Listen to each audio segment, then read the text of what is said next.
نیت میں اتنی پاکیزگی تھی، عمل میں اتنا خلوص تھا کہ خدا نے اپنی طرف اس کو منسوب کیا۔ ایک ہستی یہ ہے، اور دوسری ہستی ہے تاریخ کی جناب خدیجہ الکبریٰ، ووجدک عائلا فاغنی، اور جب ہم نے آپ کو غریب پایا تو ہم نے غنی کر دیا، دولت دی، یعنی دولت خدیجہ دے رہی ہیں، خدا خود کہہ رہا میں نے دیا۔ ان کے فعل کو اپنا فعل کہہ کر خدا نے یہ بتایا کہ خدیجہ معمولی کردار کا نام نہیں ہے، خدیجہ اس سیرت کا نام ہے کہ جس کی ممنون احسان رسالت بھی ہے، الوہیت بھی ہے۔ صلوات بھیجیں محمد جب خدیجہ کے سلسلے میں کہ جو خود جو ہے خلیفہ اول کہتے ہیں کہ ہمارا علم ریاضی ختم ہو گیا، اور پہلی بات علم ریاضی تھا ہی کتنا، وہ جانے خدا جانے، علم ریاضی ختم ہو گیا کہ ہم خدیجہ کی دولت شمار کرتے جو پیغمبر کے سامنے میں لگائیں، اور اس لیے کہ اسلام کو خرچ کیا گیا۔ تو آج جب بھی مسلمان سر اٹھا کے جیے تو ہمارے سب سے بڑی ناانصافی دوسرے تو خیر کرتے ہیں کسی بنیاد پر، ان کی وجہ کیا ہے کہ دوسروں کی کردار کو ابھارنے کے لیے خدیجہ کو جو ہے کم کرتے ہیں، لیکن ہمارے یہاں بھی اکثر جو ہے ایسا ہوتا ہے کہ ذکر خدیجہ الکبریٰ بہت کم ہوتا ہے، حالانکہ ہونا چاہیے۔ جناب خدیجہ اسلام کی وہ ہستی ہیں کہ جنہوں نے سب سے پہلے نبی پر ایمان کا اظہار کیا مولا علی کے سوا۔ جناب عباس بیٹھے خود جناب عباس بن عبد المطلب فرماتے ہیں کہ جو ہے ہم نے دیکھا کہ ہمارا ایک دوست آیا، دوست ان کا ملنے والا تاجر تھا، ملاقات کے لیے آیا، مکے کی سرزمین پر پہاڑی کو بیٹھے ہوئے تو دیکھا کہ جوان آیا، آنے کے بعد جو ہے وہ خانہ کعبہ کے پاس کھڑے ہو کر خانہ کعبہ کی طرف رخ کر کے کبھی جھکتا ہے کبھی اٹھتا ہے کبھی جھکتا ہے۔ تو ان کا ساتھی جو تھا اس نے پوچھا کہ عباس یہ کون ہے؟ کچھ دیر کے بعد جو ان کے پیچھے ایک عورت آئی، وہ بھی کھڑی ہو گئی، ان کے ساتھ میں جوان بچہ آیا 11 سال، وہ بھی کھڑا ہو کے اسی طرح سے وہی حرکتیں کرنے لگا۔ تو جناب عباس سے ان کا ساتھی پوچھتا ہے کہ یہ کون لوگ ہیں؟ کہا وہ آگے جو کھڑا ہے وہ میرا بھتیجا محمد ابن عبداللہ ہے۔ صلوات علی محمد، اللہم صلی علی محمد، اور جو پیچھے عورت کھڑی ہے وہ ان کی شریک حیات جناب خدیجہ الکبریٰ ہے، اور ان کے ساتھ جو بچہ کھڑا ہے وہ میرا دوسرا بھتیجا علی بن ابی طالب ہے۔ اللہم صلی علی محمد۔ یہ لوگ خدا کے ایک اور وحدانیت کا کلمہ پڑھواتے ہیں، خدا کے ہونے کا پیغام دیتے ہیں، اس کی طرف سے پیغام لے کے آئے ہیں، اور یہ لوگ اس کے ساتھ اس کے ہمت افزائی اور اس کے ساتھ ہر سکھ دکھ میں کام دینے کے لیے اس کے لیے ان لوگوں نے بیعت کی ہے اس کے ساتھ۔ تو پہلی خاتون ہے کہ جنہوں نے پیغمبر سب سے پہلے اگر کسی نے شفقت نثار کی ہے عورتوں کی حیثیت سے، اس کا نام خدیجہ الکبریٰ۔ کیسے بھلایا جا سکتا ہے؟ جتنا بھی اسلام میں اس وقت جو ہے ضرورت تھی اعتبار دولت، اس نے ساری دولت اسلام کو قربان کر دی اور اسلام کو دے دی۔ جناب خدیجہ الکبریٰ کو معمولی شخصیت نہیں ہے، اور جناب عباس کہتے ہیں کہ کاش میں بھی علم کا چوتھا ہو جاتا۔ وہ شخص کہتا ہے کہ میں بھی علم میں شامل ہو جاتا، اس لیے کہ وہ اتنا کردار و کریکٹر جو ہے اتنا اس کو اچھا لگا۔ جناب خدیجہ کا تذکرہ بھی جب تک نہ ہو اس وقت تک جناب پیغمبر اسلام کی بیٹی تک پہنچنے کے سلسلے کو نامکمل کہا جائے۔ میں یہ عرض کر رہا تھا کہ وہ باقیت کا جو مسئلہ ہے اس میں خدیجہ کا کردار سب سے اہم ہے، اس میں ان کے کردار کے سوا ان کے جو ہے احسانات کو اگر نہ دیکھا جائے اور ان کو نہ سمجھا جائے تو جو باغ فدق کا مسئلہ ہے وہ ادھورا ہے۔ پیغمبر اسلام کے لیے جناب زہرا نے جو کچھ قربانیاں دی ہیں وہ تو اپنی جگہ پہ ہیں۔ پیغمبر نے جو باغ فدق دیا تھا آیا وہ باغ فدق صلوات علیہ محمد، اللہم صلی علی محمد، اللہم صلی علی آیا وہ باغ فدق جو ہے زہرا کو اپنی بیٹی کی حیثیت سے دیا تھا یا کوئی اور حیثیت سے؟ دیکھیے ایک بچہ کہ جس کو کبھی خدا نخواستہ یتیمی کے عالم میں زندگی گزار رہا، جس کا کوئی وارث نہ ہو، ایسی صورت میں کہ جب وہ بالکل تنہا اکیلا ہے، اگر کوئی شخص اس کو احسان کے طور پر اس کے وراثت یا اس کی تولیت کی ذمہ داری لیتا ہے، کہ اس کی ولایت کی تولیت کی ذمہ داری لیتا ہے، گارڈین بن کے اس کے جو ہے خرچے کا، اس کے کھانے کا، پینے کا، پڑھنے کا، لکھنے کی ذمہ داری اگر کوئی لے لیتا ہے اور اس نے اس کو بڑا کیا، پڑھایا لکھایا یہاں تک کہ وہ بڑا ہو گیا، تو اب یہ جو ذمہ داری لیے ہوئے اس کو کیا کہتے ہیں؟ یہ ہے اس بچے کا محسن۔ آپ میری بات سمجھ رہے ہیں کہ نہیں سمجھ رہے؟ نہیں میں بھی موضوع بدل دوں گا۔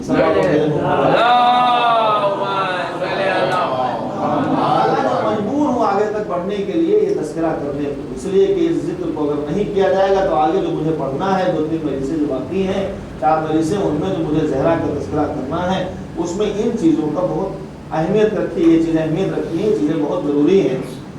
جناب پیغمبر اسلام کی زندگی میں دیکھیں، جب وہ بچہ بڑا ہوا، جس نے اس کے اوپر احسان کیا اسے محسن کہتے ہیں۔ جب بچہ بڑا ہو گیا، اس لائق ہوا کہ اب وہ پڑھ گیا، لکھ گیا، اس نے جو ہے اپنے پیروں پر کھڑے ہونے کی سوچی اور جا کے وہ سروس کرنے لگا، کہیں اس کو نوکری مل گئی۔ جب سروس شروع ہوئی، نوکری شروع کی اس نے، تو 1 مہینہ مسلسل نوکری کرنے کے بعد جب اس کو پہلی تاریخ کو پہلی تنخواہ ملی، جب اس کو پہلی تنخواہ ملتی ہے تو بتائیے وہ پہلی تنخواہ اس کو کیا چاہیے کہ کس کو دے؟ اگر وہ احسان فراموش نہیں ہے تو پہلے سب سے لاتا ہے محسن کے پاس۔ کس کے پاس؟ جو محسن ہے، جس نے احسان کیا ہے، اس کو دیتا ہے کہ بھائی دیکھیے آپ کی وجہ سے، آپ کی دولت کی وجہ سے میں بڑا ہوا، میں بات کہہ گیا، اگر آپ میری بات سمجھتے ہوتے آپ وہاں تک پہنچے نہیں، ابھی میں بڑا ہوا، آپ کی دولت لگی، آپ نے کھلایا، آپ نے پلایا، آپ نے پڑھایا، آپ نے لکھایا، سب سے پہلا حق یہ ہے کہ میرے پاس پہلی دولت آئی ہے، آپ کی محنتوں کے نتیجے میں میرے پاس پہلی دولت آئی ہے، اس لیے یہ پہلی دولت پر آپ کا حق ہے۔ اس کو دیا۔ اب جب اس کو دیا تو اس کے اپنے مرضی ہے، وہ جسے چاہے دے دے، اور اگر وہ موجود نہیں، خدا نخواستہ اس کے تنخواہ ملنے سے، اس کو پہلی دولت ملنے سے پہلے وہ گارجین جو محسن تھا وہ دنیا سے چلا گیا، تو اب اس کی ذمہ داری ہے کہ اس کا جو وارث ہے اس تک پہنچائے، سبحان اللہ، بہت خوب، اس کے وارث کو دے۔ اب اس کے وارث کو جو دیا جاتا ہے اس کا حق ہوتا ہے، اس کے لیے کوئی احسان نہیں ہے۔ تو یہی سلسلہ اسلام میں تھا۔ اسلام کو جب پیغمبر کی زندگی میں دولت کی ضرورت پڑی، جناب خدیجہ نے دولت لگا دی، اور اسلام بڑا ہوا، پلتے بڑھتے اس منزل پر پہنچا کہ جب اسلام کے پاس باغ فدق کے نام سے پہلی دولت آئی، جب اسلام کو پہلی انکم ہوئی، پہلی تنخواہ ملی، تو اس کی ذمہ داری یہ ہے کہ جس نے اس کے اوپر احسان کیا اس تک لے جائے۔ پیغمبر کے پاس جب وہ دولت آئی تو نبی نے اپنی بیٹی سیدہ کو وہ باغ فدق نہیں دیا تھا، بلکہ فاطمہ کو خدیجہ کی بیٹی سمجھتے ہوئے وہ دولت سوا دی۔ اللہم صلی اللہ محمد و آل محمد۔ اس لیے زہرا کا مکمل حق بنتا تھا کہ وہ چیز ہے وہ ان کا حق ہو اور ان کو وہ ملے۔ جناب فیض الکبریٰ کی زندگی میں خاص طور سے یہی ہے کہ انہوں نے اپنی زندگی میں کتنے مراحل کہ دیکھیں، جو ملکۃ العرب جناب خدیجہ کو 2 لقب کافر و مشرکین کی طرف سے ملے تھے، جو اس وقت مکے میں لوگ رہتے تھے۔ ایک لقب تھا طاہرہ یعنی پاکیزہ، ایک لقب تھا سیدہ یعنی سردار۔ ان کا لقب جو ہے سیدہ مشرکین کی طرف سے ملا تھا، جسی طرح پیغمبر کو 2 لقب ملے تھے، امین اور صادق، یہ سچے بھی ہیں اور امانت دار بھی ہیں۔ اسی طرح سے جناب خدیجہ کو بھی 2 لقب ملے تھے۔ خدیجہ ملکۃ العرب کہی جاتی تھی، یعنی عرب کی ملکہ تھی۔ تجارت میں ان کے چاروں طرف ڈنکے بجتے تھے۔ ادھر بھی دیکھیے خدیجہ کا مال ہی تجارت میں جایا کرتا تھا۔ ظہیر اتنی تھی، ان کا سلسلہ جو ہے جناب فاطمہ بنت اسد کے سلسلے سے ملتا ہے، یہ اسی خاندان سے تھی۔ ظہیر اتنی تھی کہ خود اپنے پردہ نشین ہوتے ہوئے بھی ان کا مال تجارت جو ہے بازاروں میں رہا کرتا تھا غلاموں کے ذریعے سے۔ دھیرے دھیرے جناب پیغمبر اسلام کی زندگی میں آنے سے پہلے جناب خدیجہ نے خواب میں دیکھا تھا، وہ خواب یہ دیکھا تھا کہ ایک نور کا ٹکڑا آسمان سے گرا ہے، چلا ہے اور ہمارے آنگن میں آ کے اتر گیا۔ اور اس کے بعد جو ہے اس خواب کو دیکھ کر انہوں نے اپنے چچا بھائی ورقہ سے جو ہے اس کا تذکرہ کیا کہ میں نے جو ہے یہ خواب دیکھا ہے، اس طرح کا خواب دیکھا ہے، اس میں حیران ہوں، اس کا کیا مطلب ہے، اس کے کیا جو ہے تعبیر ہے۔ تو انہوں نے کہا کہ قریب خدا کی طرف سے ایک نبی آنے والا ہے جو اعلان نبوت کرے گا، اور نور تمہارے آنگن میں جو اترا ہے اس کا مطلب یہ ہے کہ تم اس کی شریک حیات بنو گی۔ یہ سنتے ہی جناب خدیجہ کے دل میں اس وقت سے محبت جناب پیغمبر اسلام جاگزیر ہو گئی ہے، ان کے دل میں محبت پیدا ہوئی، مسلسل اسی محبت میں سرشار رہی۔ تو آپ سمجھیے محبت رسول کا کمال، یہ توجہ چاہتا ہوں، ایک جملہ میں عرض کرتا ہوں اگر آپ سمجھ سکے میری بات۔ لوگ یہ کہتے ہیں کہ جناب خدیجہ کی، کچھ لوگوں نے لکھا ہے جناب خدیجہ کی عمر 40 سال تھی، اور ان کی جو ہے خدا کو ہو چکا، حالانکہ یہ غلط روایت ہے، ایسا نہیں ہے۔ وہ اس لیے کہا جاتا ہے کچھ بیویوں کے نام کو ابھارنے کے لیے، حالانکہ خدیجہ کا کوئی عقد نہیں ہوا تھا، مگر جس بیوی کے لیے یہ کہا گیا اس کا پہلے عقد ہو چکا تھا، یہ اور بات ہے کہ رخصتی نہیں ہوئی تھی۔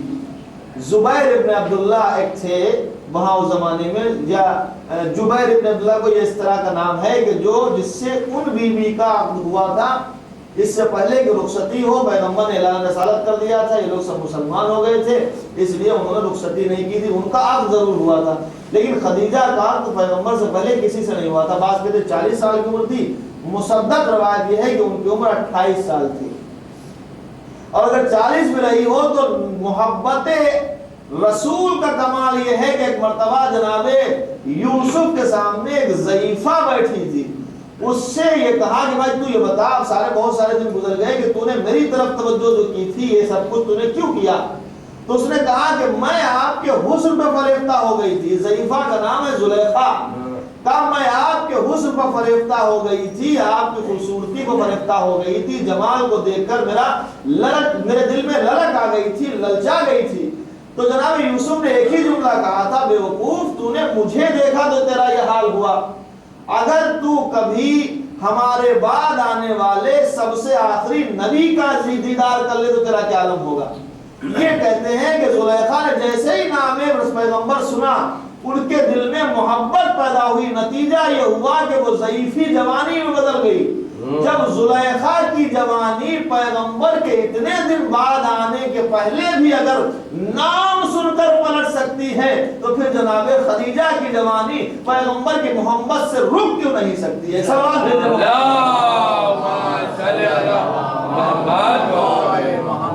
انہوں نے صرف نام سنا، جو ہے ان کو تعبیر بتائی گئی کہ نبی آنے والا ہے اور اس کی جو ہے شادی تم سے ہوگی، تب سے وہ نبی کی تلاش میں ہیں، ان پتھروں میں وہ ہیرا ڈھونڈ رہی ہیں، مسلسل اسی تلاش میں۔ ایک موقع وہ آیا کہ جب جناب پیغمبر اسلام نے ان کے مال تجارت کو لے جانے کا وعدہ کیا اور ذمہ داری لی، جناب ابو طالب کے ذریعے سے پیغام آیا تو خوشی خوشی جناب خدیجہ نے اپنا اکثر مال پیغمبر کے حوالے کر دیا اور اپنے غلام کو کے ساتھ جس کا نام میسرہ تھا، اور اس سے کہا کہ دیکھو جدھر جدھر جانا، جہاں جہاں جانا، وہاں وہاں جاتے جاتے تم جو ہے دیکھتے رہنا کہ نبی سے کون سی چیزیں جو ہے صادر ہو رہی ہیں۔ اب بھی اگر دنیا نہ سمجھے کہ جناب خدیجہ کب ایمان لائی تھی تو پھر اب اور کون سمجھے؟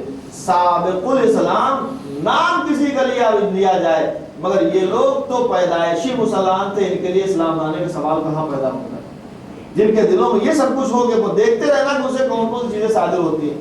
پیغمبر اسلام گئے سفر میں شام کی طرف، ان کے مال تجارت کو لے کے گئے، پہلے ہی تجارت میں انہیں بہت زیادہ فائدہ ہوا، اور اس کے بعد جو ہے میسرہ نے آ کے جو پیغامات سنائے، جو معجزے بیان کیے، اس کا میرا مقصد نہیں ہے، موضوع بھی نہیں ہے، وہ معجزے سن کے جناب خدیجہ کے دل میں اور للک پیدا ہوئی، انہوں نے جو ہے اپنے بھائی یا چچا جو ہے اس کے ذریعے سے جناب پیغمبر اسلام کے پاس یا ابو طالب کے پاس پیغام بھیجا کہ اس طرح کا ہمارا یہ ارادہ ہے۔ اس کے بعد جو ہے اس ارادے کو جناب ابو طالب کو جو معلوم ہوا تو ابو طالب نے جو طریقہ ہوتا ہے اس طریقے سے کچھ بنی ہاشم کو لے کے پیغمبر کے لیے شریک حیات تلاش کرنے کے لیے جناب خدیجہ کے یہاں پہنچے۔ جناب خدیجہ نے اس سے پہلے کہ وہ لوگ جائیں اپنی رضامندی ظاہر کر، جبکہ اس سے پہلے کئی رشتے ایسے آئے تھے کہ جس سے خدیجہ نے رضامندی ظاہر نہیں کی تھی۔ خدیجہ نے رضامندی ظاہر کی، پیغمبر اسلام کی طرف سے آئے ہوئے جناب ابو طالب نے قبول کیا، اور اس کے بعد خدیجہ کی زندگی میں سب سے بڑا دن اور سب سے اہم دن وہ آیا کہ جب خدیجہ جناب پیغمبر اسلام کی زوجیت میں آ گئی۔ اب یہاں پر ایک مرحلہ ہے کہ جب زوجیت میں جناب خدیجہ آئی تھی تو پیغمبر اسلام نے اپنی زندگی کا وہ اہم مرحلہ جو شروع کیا، اس کی جو ابتدا ہوئی تھی اس کا ذریعہ کون بنا تھا؟ کہ اس کا ذریعہ بھی ابو طالب بنے تھے، جنہوں نے مہر رسول دیا، اور رسول کے جو ہے عقد خوانی کے سلسلے میں پیغمبر نے جو ہے ان کو منتخب کیا کہ ابو طالب ہی ہمارا نکاح پڑھیں گے۔ تو اب آپ خود اندازہ لگائیں جو شخص نبی کا نکاح پڑھ رہا ہو اس کے ایمان کی دلیل اور علم کی دلیل کیا ہے؟ کیونکہ جو ہے جو بعد نے نکاح کا جو خطبہ دیکھا ہے، ہم پڑھتے رہتے ہیں اپنے سلسلے سے جو اغیار کے خطبے، اس میں بھی ہم نے دیکھا ہے کہ اس خطبے میں سب سے شروعات جو تھی بسم اللہ الرحمن الرحیم، حالانکہ بسم اللہ بہت کم کہتے ہیں مگر پھر بھی شروعات ہوتی ہے الحمدللہ رب العالمین، کلمہ توحید ہے، لا الہ الا اللہ محمد رسول اللہ سب ہے۔ اگر وہی خطبہ ابو طالب نے پڑھا تھا جو خطبہ آج نکاحوں میں پڑھا جاتا ہے، اگر وہی خطبہ رکھ لیجیے ابو طالب نے پڑھا تھا تو پہلا لفظ کیا الحمدللہ رب العالمین، حالانکہ خطبہ ابو طالب پورا موجود ہے جو نکاح ہے جناب پیغمبر صلی اللہ علیہ وسلم پڑھا تھا بسم اللہ الرحمن الرحیم الحمدللہ رب العالمین۔ بسم اللہ قرآن مجید کی پہلی آیت ہے، الحمدللہ رب العالمین قرآن مجید کی دوسری آیت ہے۔ قرآن کا معنی شروع ہوا اعلان رسالت کے بعد، خطبہ کب پڑھا گیا؟ اعلان رسالت سے تقریباً 15 سال پہلے، توجہ چاہتا ہوں آپ، 15 سال پہلے یعنی 25 سال کے پیغمبر جب تھے تب ان کی شادی ہوئی، اور جب جو سورہ آنے شروع ہوئے قرآن آنا شروع ہوا تو 40 سال کی عمر ہو چکی تھی۔ 15 سال پہلے نزول قرآن سے پہلے 15 سال جناب ابو طالب نے قرآن کی پہلی آیت اور دوسری آیت پڑھی۔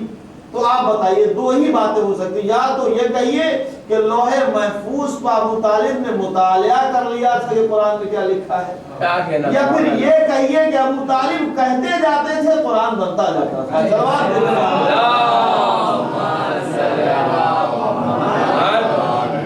وہ اہم مرحلہ اس کے بعد رخصتی ہوئی، اور جناب خدیجہ الکبریٰ جو ملکۃ العرب تھی ساری دولت پیغمبر کے قدموں پر ڈال دو۔ جو چاہتا ہوں کیا معیار رکھا، بس یہاں پہ رک کے میں اپنی بات کو مکمل کروں گا، اس لیے کہ اس کے بعد آگے بڑھنا ہے۔ کیا معیار رکھا؟ معیار یہ رکھا جو ابتدائی جناب پیغمبر اسلام کی سے شادی کیا جناب خدیجہ ملکۃ العرب کوئی معمولی شخصیت نہیں تھی۔ روایتوں میں یہ ہے کہ ان کے خزانوں کی چابیاں جو ہے وہ اونٹوں پہ چلا کرتی، اونٹوں پہ چلا کرتی تھی، اتنا خزانہ ان کے پاس دولت تھی جو ان کے مال تجارت سے کمائی گئی۔ وہی وہ بیوی ہیں کہ جنہوں نے اپنی دولت کو اسلام پر خرچ کر کے خمس کی بنیاد رکھی، جنہوں نے سب سے پہلے یہ سلسلہ رکھا ہے وہ ہے جناب خدیجہ الکبریٰ بیویوں میں۔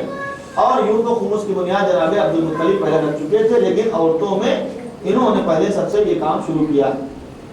ان کا کوئی معمولی سلسلہ نہیں، انہوں نے معیار جو شادی کا رکھا وہ کیا چنا؟ ایمانداری، تقوی، پرہیزگاری۔ تو پیغمبر سے زیادہ ایماندار کون ہو سکتا ہے، جنہیں کافرین و مشرکین بھی امین کہتے تھے۔ اور ممکن ہے کہ یار سوال ہو کہ خدیجہ جو ہے پیغمبر کی ایمانداری کی بات کرتے ہو تو نبی تھے۔ آج کے زمانے میں یا پیغمبر کی حیات میں غیر معصومین کی زندگیاں بھی اسی طرح گزری ہیں۔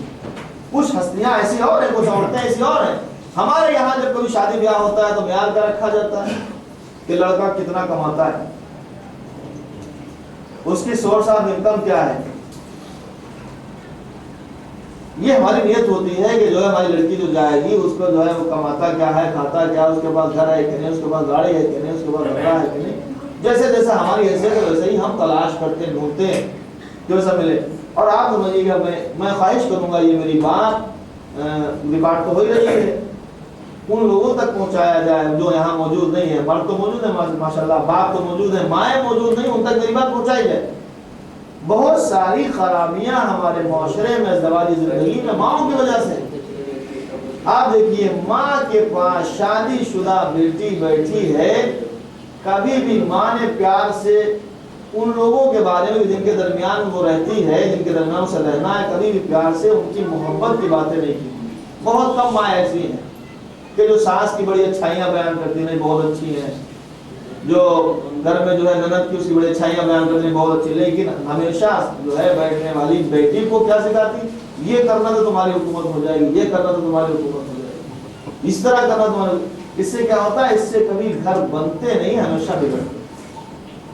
یعنی بچپن سے لے کر میں پھر یہ کہوں گا کہ جو بیٹی ہے اس کے دماغ میں کیا ہوتا ہے، جب کبھی کوئی شامت ہوتی ہے تو ماں بھی بھائی بھی جو بھی ہیں سب وہ کہتے ہیں کہ اچھا یہاں عائش کر لو، سسرال جاؤ گے تو پتہ چلے گا۔ اماں کو جب ستاتی ہے تو بیٹی سے ماں یہی کہتی ہے کہ اچھا میں تو ماں ہوں، میں سہ لیتی ہوں، لیکن ساس کے سامنے جب جاؤ گے نا تب تمہارا ایک ایک جو ہے حساب ہو جائے گا۔ تو اس کے دماغ میں بچپن سے وہ ساس ہوا ہوگی، اس کو ماں نے جو ہے مسلسل اس کو سکھایا، بھائیوں نے سکھایا۔ جب کبھی دوستوں میں بیٹھی تب اپنے ساتھیوں میں سہیلیوں میں جو بیٹھی تو ان میں بھی یہی بات ہے، ساس کے بارے میں اس کے دماغ میں ہوا بھر دیا۔